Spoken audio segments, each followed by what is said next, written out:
On this Tuesday night, drama and division in Washington. An explosive tell-all describes a White House in chaos, a president paralyzed by paranoia, even a plan to withdraw from NAFTA.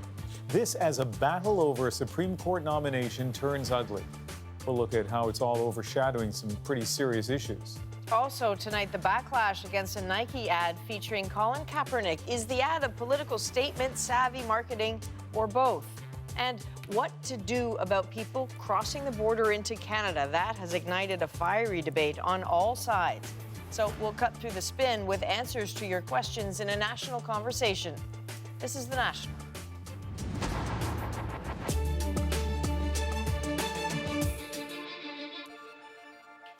Bob Woodward's reporting exposed Watergate, helped bring down Richard Nixon, and established him as a journalistic legend. Tonight, a week before the scheduled release of his new book, Woodward is reporting once again, raising questions about a president, his administration, and chaos inside the White House. He writes officials are deeply worried about Donald Trump's behavior. Some of those officials are denying the report, and so too is the president. You know, it's a tough look at the world and your administration and you. Right. Well, I assume that means it's going to be a negative book. There have been reports about West Wing infighting before, but in this new tell-all book, Bob Woodward goes much further. He says Donald Trump is facing an administrative coup d'etat. The book isn't out until next week, but in excerpts reported today in the Washington Post, White House Chief of Staff John Kelly described Trump as an idiot and unhinged. It's pointless to try to convince him of anything. He's gone off the rails. We're in crazy town. But Kelly says those quotes aren't true, calling the whole story BS. According to sources, though, in Woodward's book, even members of Trump's cabinet were equally harsh. Defense Secretary James Mattis quoted as saying the president has the understanding of a fifth or sixth grader. Well, it's clear to me that there are people in the White House who recognize the risk of this president. They're trying to do what they can to protect our national security and protect this country. Russian witch hunt. But the Russia investigation provides some of the most revealing anecdotes. Trump's former lawyer, John Dowd, was apparently worried the president would commit perjury if he talked to the special counsel, Robert Mueller. According to Woodward's sources, Dowd describes the president as an effing liar, saying he's incapable of telling the truth. He apparently told Trump, don't testify. It's either that or an orange jumpsuit. Dowd resigned earlier this year. Woodward relies on hundreds of hours of taped interviews and dozens of sources in the president's inner circle, all given on deep background, so it's not clear who provided which details. But his former colleague, Carl Bernstein, who helped break the Watergate scandal, says he believes every word. What Bob has done is to put a coherent, complete narrative together that is absolutely undeniable. The president himself was not interviewed, despite what Woodward described as repeated attempts to do so.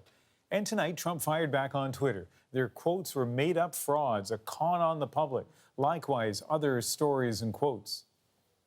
Bob Woodward also mentions NAFTA in the book, just as Canada is set to resume negotiations with the Trump administration tomorrow. Katie Simpson is in Washington following the talks. And Katie, what are in these allegations? Well, the book also lays out a desperate attempt to save NAFTA by a senior aide in the White House. It was early last year when a White House secretary was apparently ordered by Donald Trump to draft a letter that would have the U.S. withdraw from the trade agreement. The staffer was conflicted, believing the move would hurt the American economy and relationships with Canada and Mexico. So he decided to turn to Gary Cohn for advice, who at the time was a senior economic advisor to the president. According to the book, Cohen decided the best way to stop Trump was to steal the paper from the president's desk. That fresh revelation will hang over negotiators when they sit down to talk face-to-face again tomorrow. And of course, Trump spent much of the weekend tweeting threats at Canada, saying he is prepared to move forward on a new agreement without the Canadians and warned Congress to get out of his way. All of it is a blunt and fresh reminder of just how fragile these talks really are. So as you point out, there's the content of what's in this book, and then there's the timing. And so tomorrow, Foreign Affairs Minister Chrystia Freeland is going to be in Washington. What are we watching for over the next week? Well, sources say that negotiators were very close to an agreement on Friday, but all sides are still not comfortable with a few sticking points. And really, there are three big ones to watch. First, the dispute resolution system, or what's called Chapter 19. It sends disagreements to an independent arbitrator rather than an American court. The U.S. wants to remove it altogether and has reportedly convinced Mexico to accept that concession. Canada is demanding it remain in the pact. We will not sign a deal that is bad for Canadians, and quite frankly, not having a Chapter 19 to ensure that the rules are followed would be bad for Canadians. Then there's Canada's dairy industry. The U.S. wants Canada to kill its supply management regulation system that places tariffs on dairy and certain imported products. Canada is not caving on that request, but it is willing to make some concessions to allow American farmers to sell more dairy products north of the border. When talks broke off on Friday, Canada and the U.S. were still negotiating what that will look like. And finally, protections for Canadian culture, including the arts. Canada wants to keep and update the original NAFTA exemptions to ensure homemade productions are not drowned out by Hollywood. The Americans say Canadian content protections are a problem, but Canada isn't budging. It is inconceivable to Canadians that an American network might buy Canadian media affiliates, whether it's newspaper or TV stations or TV networks. It would be a giving up of our sovereignty and our identity, and that is something that we simply will not accept. Those issues and concerns remain unresolved, but expect Chapter 19 to really be the most contentious point, Ian. All right, Katie, thank you. Thanks. From drama in the West Wing to chaos on Capitol Hill at the start of confirmation hearings for President Donald Trump's Supreme Court nominee. Democrats and spectators tried all day to just shut it down. They are angry that the White House is withholding thousands of documents related to Brett Kavanaugh's past, and they're worried about what his confirmation could mean for the court. Ella Morrow takes us through the tumultuous testimony. Just as soon as Brett Kavanaugh's hearing began, so too did the protests. From the gallery and from Senate Democrats. You're out of order. I'll proceed. We cannot possibly move forward, Mr. Chairman, I with this extend hearing. a very warm We welcome have not to been Judge given Kavanaugh, an opportunity to have a meaningful his wife. hearing. Democrats incensed by a White House refusal to hand over thousands of documents. Thousands more only released last night. What is the rush? What are we trying to hide by not having the documents out front? Another concern, Kavanaugh's position on executive power. Nominated by a president under investigation himself, Kavanaugh once wrote that a sitting president should not face prosecution. There will always be a taint. There will always be an asterisk after your name. Appointed by a president, named as an unindicted co-conspirator. We need a direct, credible answer from you. Is this president or any president above the law? In a tweet, President Trump called the Democrats mean, angry, and despicable. His fellow Republicans dismissed the concerns as political theater. This fight is nothing more and nothing less than an attempt by our Democratic colleagues to relitigate the 2016 presidential election. Amidst the sparring, Kavanaugh tried to cast himself as neutral. I do not decide cases based on personal or policy preferences. I am not a pro-plaintiff or pro-defendant judge. I am a pro-law judge. If confirmed, Kavanaugh would likely tilt the balance of the court further to the right for decades to come. And protest all they want, Democrats do not have the votes to stop his confirmation on their own. They need Republicans to break ranks, and that is very unlikely. Ellen Morrow, CBC News, Washington. Now, President Trump once said this appointment might be the most important decision of his presidency, and he might not be exaggerating. Kavanaugh is only 53, likely with a long career ahead of him. He replaces Anthony Kennedy, often a swing vote, tipping the bench right with 5 right-leaning justices and 4 left. In addition to his position on executive authority, there are concerns about his stance on some other issues, in particular on abortion. He has never expressed opposition to the landmark case Roe v. Wade, but he has written that the government has permissible interest in favoring fetal life. On LGBT rights, he's a bit of a mystery, but he was serving in the George W. Bush White House when that administration tried to make same-sex marriage illegal. Here's what else we're working on tonight on The National. It was advertised as a pregnancy support group, but one Acadia University student says they just gave her misinformation about abortions. Plus, artificial intelligence could have a major role in your next job interview, how it could help level the playing field. But first, the world's biggest sportswear empire ticks off Donald Trump by siding with a controversial underdog. Today, the president lashed out at Nike for putting Colin Kaepernick in a new campaign celebrating 30 years of its slogan, "Just Do It." Remember, 2 years ago, Kaepernick began taking a knee at NFL games during the national anthem to protest police who, without justification, shot and killed black people. Eventually, no NFL team would sign up Kaepernick, and when other players copied his protest, Trump called them unpatriotic. Wouldn't you love to see one of these NFL owners, when somebody disrespects our flag, to say, "Get that son of a bitch off the field right now, out, he's fired. He's fired!" This afternoon, Trump said this about Nike's decision to feature Kaepernick. "I think it's a terrible message, and a message that shouldn't be sent. There is no reason for it."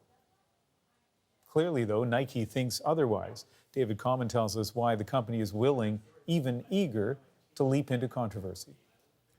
In America, Colin Kaepernick is both hero and villain.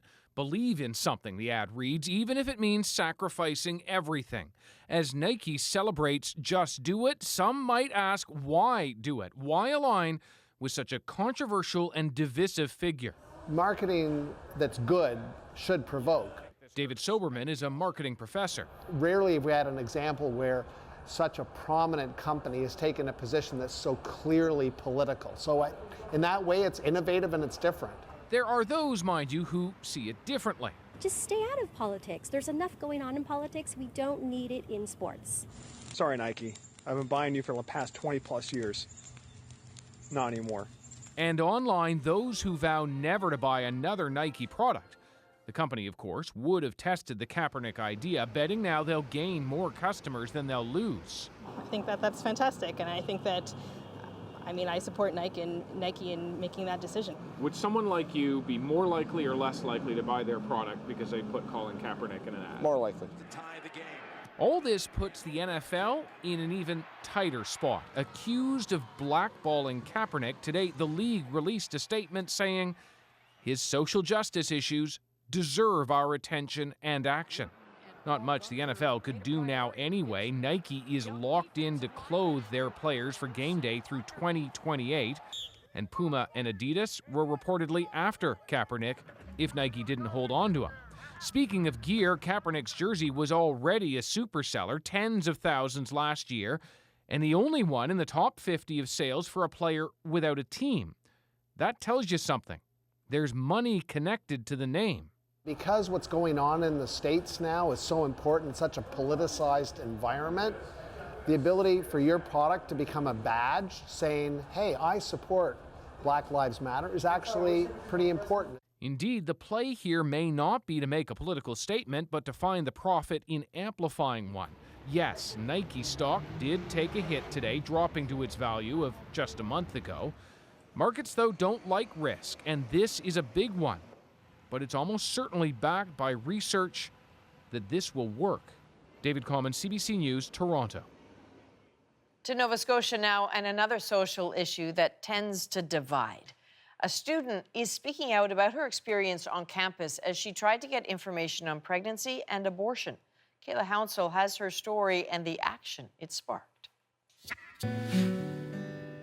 Heading into her last year of Acadia University's musical therapy program, Kendall Jones reflects on her first year when she thought she might be pregnant. A poster on campus offered support, so she texted the number asking for a pregnancy test and was told to come in for a meeting. I remember she said it's her responsibility to make me aware of the risks, and some of the risks she went over with me were that I was at an increased likelihood of breast cancer if I went through with an abortion. And it didn't stop there. As the meeting went on, I just continued to feel more and more judged and sensitive to what they were saying and scared too. The last thing she said is, and you have to also consider how God might judge you. Acadia Pregnancy Support is affiliated with the Christian Council of Canadian Charities, but it didn't make that clear in its promotional material. We had asked the organization to be forthcoming with their religious affiliation and pro-life stance. The Students' Union made the request last semester after receiving complaints. It has now shut down the club because it didn't comply.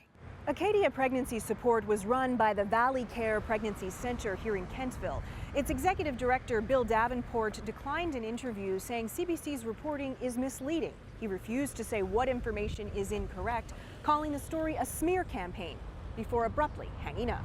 Dr. Robin McQuarrie says the group's information is misleading. While it's true that pregnancy at a young age can slightly cut the risk of breast cancer, that's just part of the story. There are many other ways to decrease your risk of breast cancer, which are more impactful than having a pregnancy, which have far less impact on your life than carrying a pregnancy to term. It turned out Jones wasn't pregnant, but she hopes no one else has to face that kind of judgment on campus. Kayla Hounsell, CBC News, Wolfville, Nova Scotia. We're keeping tabs on a number of developing stories live on The National, including growing concerns of a potential bloodbath in Syria's last rebel stronghold, Idlib province, after a series of new airstrikes. According to reports, Syrian and Russian warplanes carried out dozens of deadly strikes today on Idlib. The big concern now is an all-out assault to push rebels out of the region. The UN has warned that if that happens, it could be Syria's bloodiest battle yet. Nearly 3 million people live there, including 1 million children. The UN Security Council is expected to meet to discuss the situation on Friday. We're also keeping a close eye this hour on the U.S. Gulf Coast as Tropical Storm Gordon fast approaches. After pummeling the Florida Keys last night, it has now crossed the Gulf of Mexico and expected to make landfall in Alabama in the next few hours. When that happens, forecasters say there's a good chance it will be hurricane strength. Alabama, Mississippi, and Louisiana are all under states of emergency. And a deadly typhoon has made landfall in Japan. So powerful it caused scenes like this. A wall of water crashed into a fishing port on the country's west coast with wind gusts of up to 200 kilometers an hour. This was the strongest typhoon to hit Japan's mainland in 25 years. At least 6 people are confirmed dead. Still ahead on The National, there's no place like home. We'll tell you how police cracked the case of Judy Garland's stolen ruby slippers after 13 years of investigating. Plus, how a Canadian company is working with artificial intelligence to try to beat bias in job interviews. And tonight, we go in depth with a national conversation about migration and who gets to cross the Canadian border. What is fact? What's fiction? We'll answer your questions. How do we keep the process fair for people who are going through the proper procedures? As we welcome new people into Canada, how do we hold on to values that we consider to be strong Canadian values?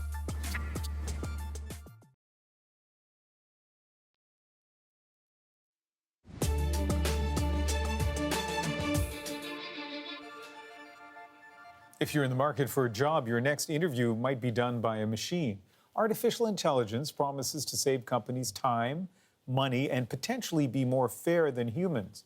But as Matthew Braga explains, trusting HR to AI is complicated. So this one is from Luis Guillermo Trejo Letachapaya. Getting a job is hard. Even getting an interview can seem impossible. In terms of hiring, I always go by Guillermo Trejo. It's a multifaceted challenge, but there's one in particular we wanted to hear about. So my producer made a call out. Hi, I'm Anand Ram. Well, actually my name is Chandrasekhar Ramakrishnan. You can tell why I never put that on a resume. We're working on a story about hiring at the National, and we want to know if you got a story like mine. So we heard from a few Canadians. Some change their name on resumes, some don't. Some don't change it on paper, but when they get to the office, they do it just so they have an easier time communicating. So this message is from Moisha Callow. Quote, I found that if I use my name on a resume, I'm much less likely to get a call for an interview than if I use an English name.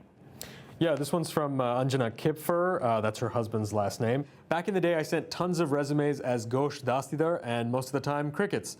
Sent same resume as Kipfer, got a call on the first one. Coincidence? Maybe.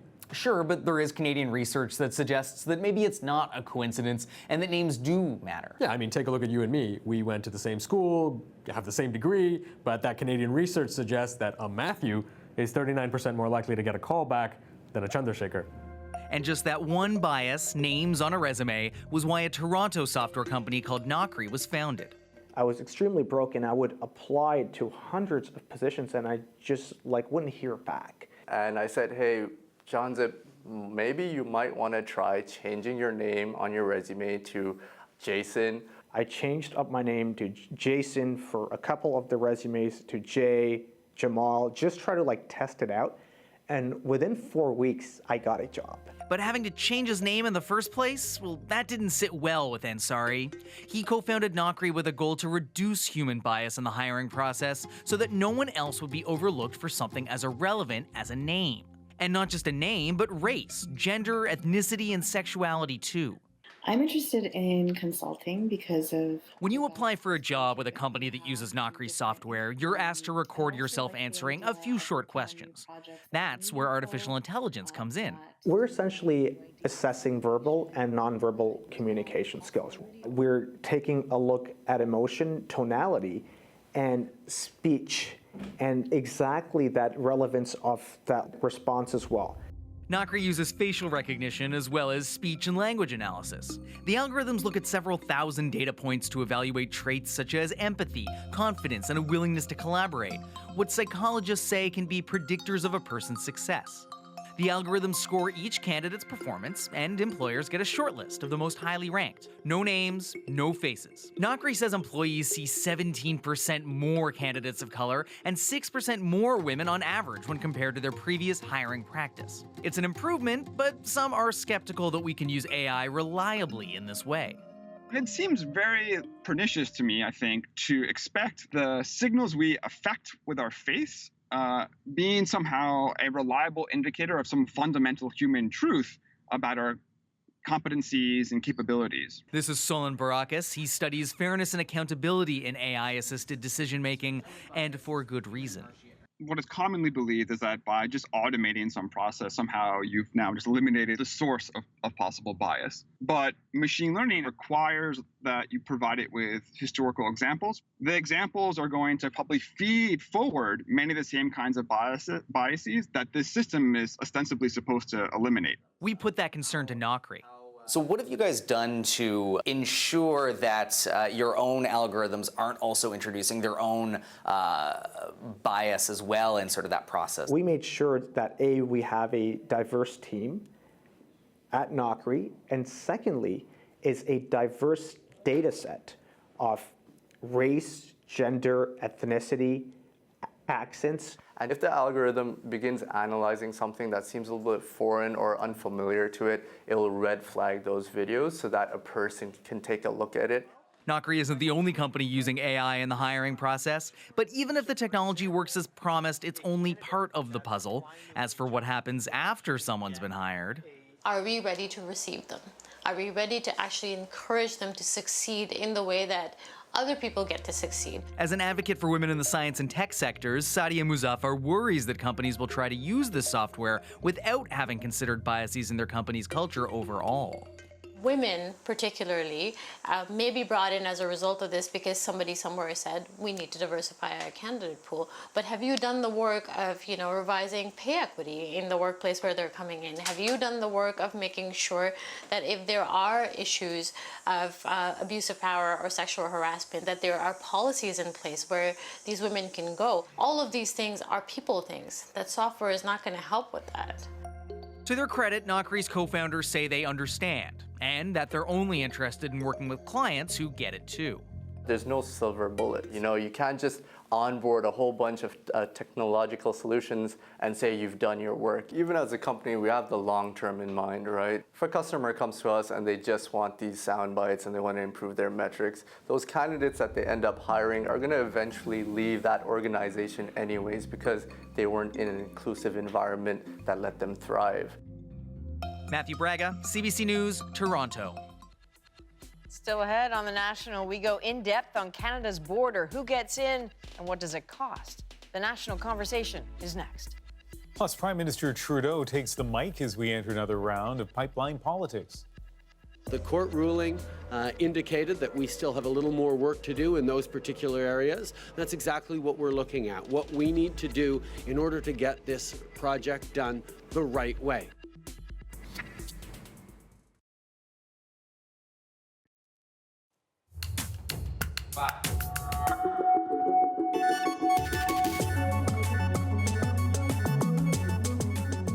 War and persecution and poverty have put this planet on the move. And as physically removed as Canada may be from some of that, this country cannot escape the reality of people trying to find refuge here. But who's coming?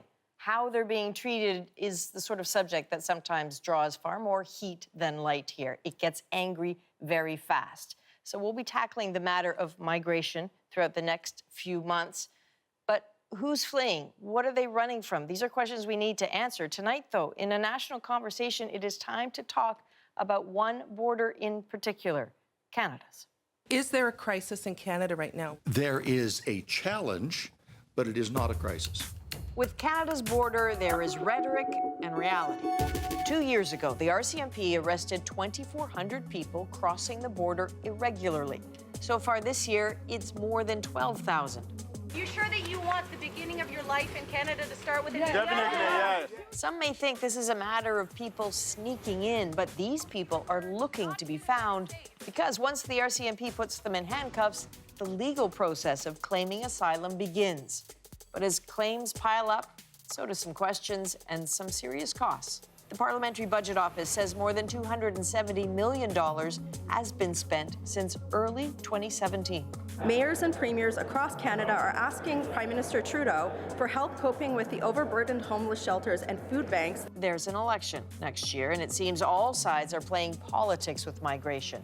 Canadians just want some answers and the truth. My question would probably be why we are spending millions and millions of dollars. How do we keep the process fair? How do we hold on to strong Canadian values? All right, so at the table tonight to try to help us out with this, Jean-Nicolas Bose is the Canadian representative for the UN High Commission for Refugees. Evigo, you are the executive director of the Chinese and Southeast Asian Legal Clinic. I know you've been dealing with newcomers for a very long time.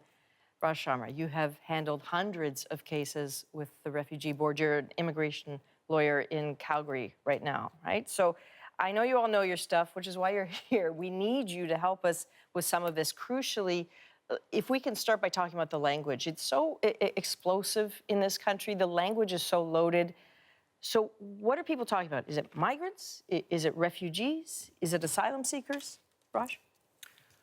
Well, I think terminology is important. I think language is important. And how we frame things is important. And unfortunately, there's been a lot of politics. We're playing politics with individuals' lives. So in terms of language, there's refugee claimants. Refugee claimants can come to a port of entry, or they can enter Canada and make an inland refugee claim. That is perfectly allowed under our law. And in fact, that is expressly allowed under our law. You talked about crossing, and this is something that we talk about all the time. You hear people say illegal crossing or irregular crossing. Which is it, really? It's actually irregular crossing because people who arrive, including when they don't show up at a port of entry but enter irregularly in between port of entry, when they claim asylum, they cannot be punished for having done so. And it's very simple. If you leave Yemen, if you leave Syria, you cannot necessarily get your passport, you cannot necessarily get a visa and be able to travel like other people do. So you cannot be punished for the act of coming, including at La Colle, near La Colle at Roxham Road, where people, 13,000 this year, have entered through irregular means in Canada to seek safety. Okay, this conversation gets very hot very fast. You see people online effectively shouting at each other at it. Amy, do you have a sense of why this pushes so many buttons? Well, I think we need to look at the historical context. This is not the first time conversation about refugees resulted in a lot of heated debate in Canada. We have a very checkered history when it comes to the acceptance of refugees. Like, for instance, during the Second World War, we turned away Jewish refugees. However, in the 70s, we opened our arms to many refugees, from Chilean refugees as well as refugees, Indo-Chinese refugees. So today, I think one of the reasons why we're having, once again, this heated debate is because a lot of the politicians, unfortunately, see it as a wedge issues.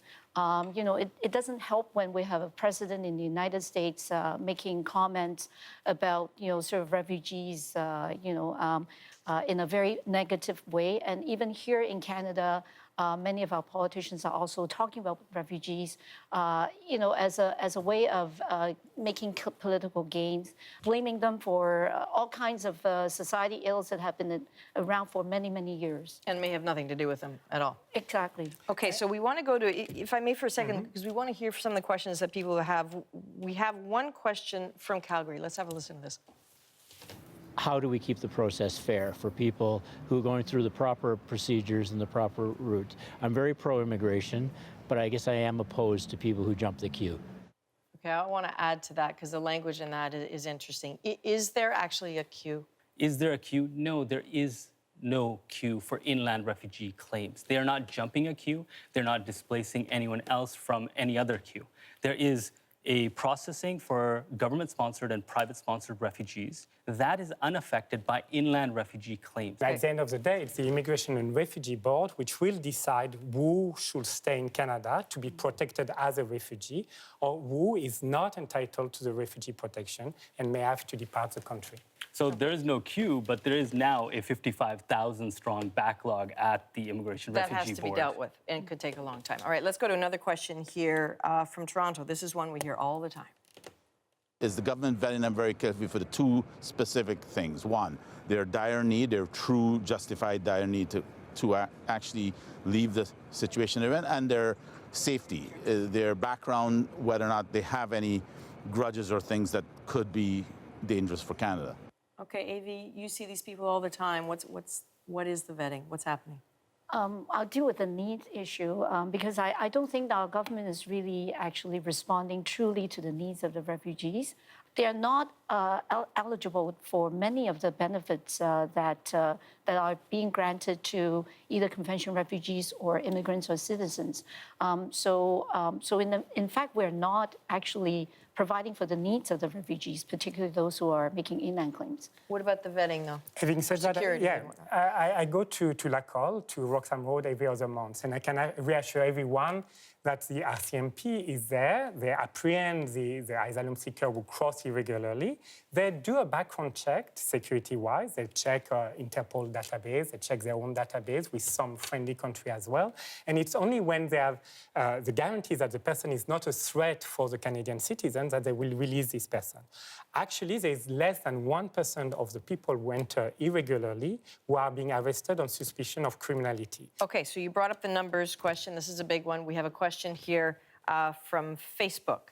So the question was, do we have real numbers on what we need to deal with? Raj, numbers. We do now have some real numbers. So since February 2017, we're looking at around 30,000 or so. The reality is that it is a surge. It's an uptick of claims from previous years. I would say that this is more than what we're used to. It is certainly more than the capacity of the Refugee Protection Division. The RPD can handle 20,000 cases per year. So this is far in excess of our capacity. But those are the numbers at present. And I guess... Where are they coming from? The top three countries right now, number one is Nigeria. Number two is Haiti, of course, with the cancellation of the TPS in the U.S. Number three right now is Turkey. And then the numbers drop after that. And again, it is interesting because I don't want to be some sort of doomsayer, but you've got the end of TPS status for probably about 400,000 individuals in the U.S. come September 2019. So these numbers could pale in significance. This could be the calm before the storm, before those individuals have to make that decision, and they're between a rock and a hard place right Raj, now. if I may. Last year we heard that there will be, in June this year, we heard that there will be a peak in the numbers in August. The numbers are 3 to 4 times less than August 2017. Nobody has a crystal ball. It's around 50 people who cross irregularly as we speak now, while last year was more around 200, with peak up to 300. So I will really be very careful about making projections. But no one projected in 2016 that there would be 30,000 in the next 18 months either. I think you'd be foolish not to understand the powder keg that is in the U.S. right now. Okay, let's go on to a values question. We have a question from Winnipeg, if we can have a listen to this. As we welcome new people into Canada, how do we hold on to values that we consider to be strong Canadian values, while at the same time enriching the Canadian identity with insights that we gain from these new neighbours? Okay, so I know that word, I felt all of you sort of lift out of your chairs at the term values. So just very briefly, for our last answer here, what's your response to that?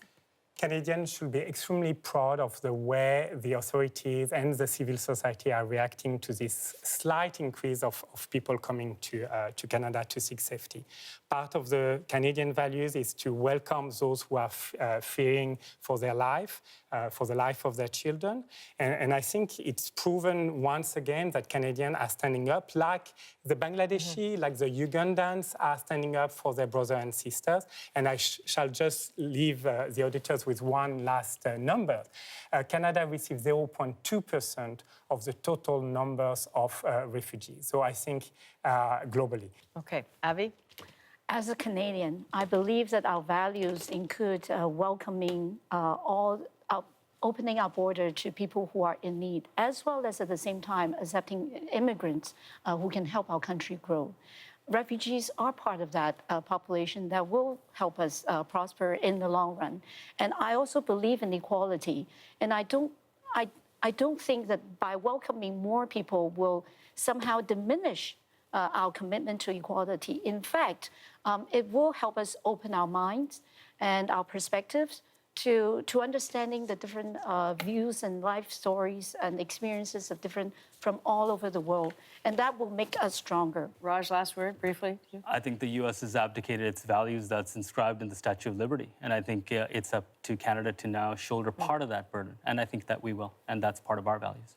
Okay, Raj Shamra, Avi Go, Jean-Nicolas Beauce, thank you all very much for your insights. This is just one of many national conversations we're going to have here. We see you online talking amongst yourselves about issues that unite and divide, and we want to tackle them, but borders are a very good start. We'll be exploring more about them in the days to come. Thanks. And tomorrow night on The National, the dispatch from Florida, where thousands of Puerto Ricans fled after Hurricane Maria. Many unhappy about the Trump administration's slow response in the aftermath of the storm. Now, as Paul Hunter will show us, they can make their voices heard at polling stations in November. And if by now you're wondering, so what do politicians think? Check this. They call it political salsa. Put on by Puerto Ricans in Florida, it's a chance for some mingling that matters. Voters and candidates mix it up. Uno, dos, tres. With Republicans hoping the Trump brand is still somehow a winner, while Democrats wonder, will traditionally conservative Puerto Ricans now turn their way? To that key question, would you now ever vote for Trump's party? No, never. Never in my life.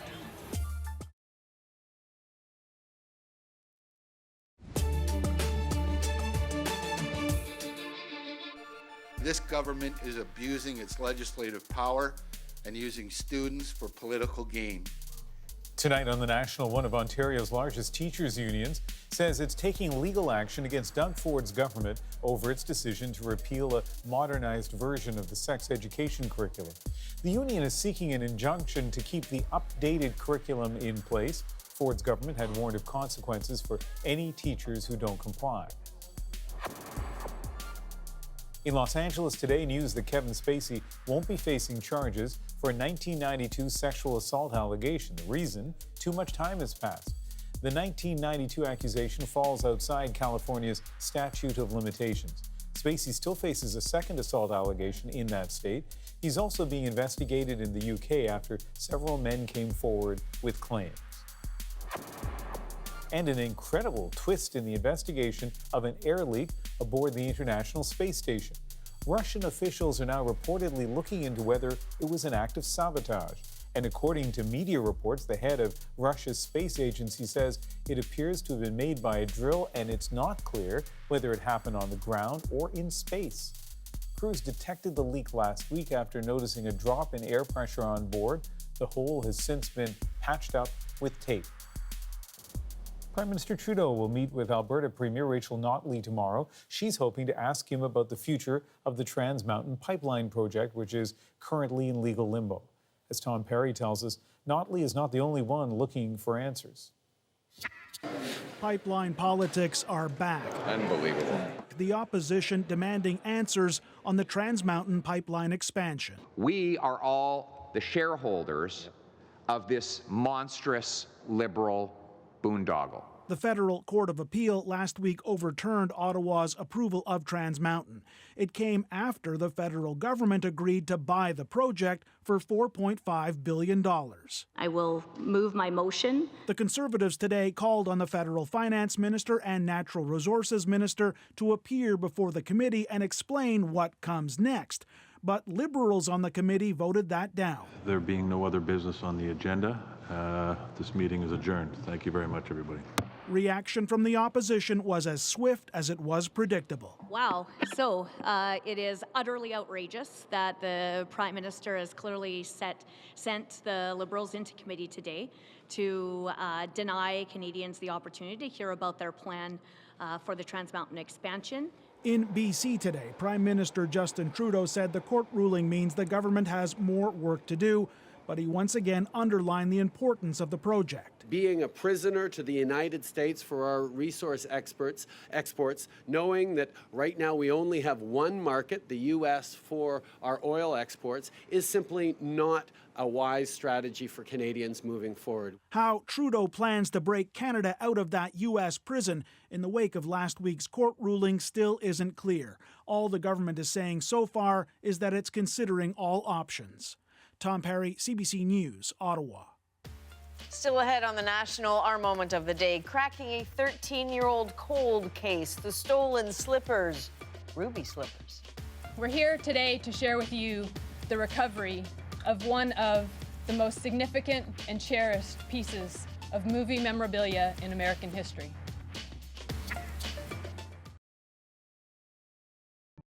On season 2 of The Great Canadian Baking Show... It's all or muffin. Nope. Yes. Don't think so. Didn't work. No. Season 2 of The Great Canadian Baking Show is coming. You better believe it. I'm so sorry, Canada. Take 21. The Great Canadian Baking Show is back. And it's going to be fantastic. Absolutely not. Yikes. I give up.